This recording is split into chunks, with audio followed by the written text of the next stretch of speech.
Kecelakaan di simpang Bandara Palembang, mobil dan motor satu tewas.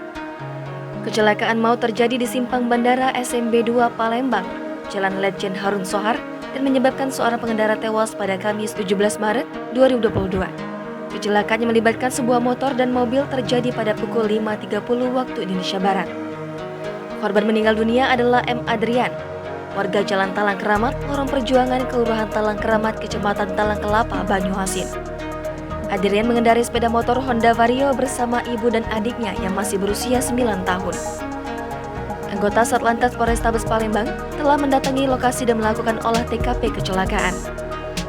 Kanit Gakum Satlantas Polrestabes Palembang, Ibtu AR Sikakum mengatakan, penyebab laka lantas ini karena pengendara sepeda motor dengan plat BG 4409 JBA melanggar alat pemberi isyarat lalu lintas atau APIL, sehingga menabrak mobil Toyota Avanza plat BG 1569 PV.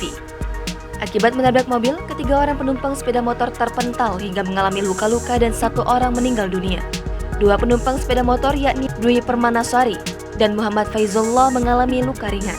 Sedangkan M. Adrian yang mengendarai sepeda motor meninggal ketika dalam perjalanan menuju rumah sakit.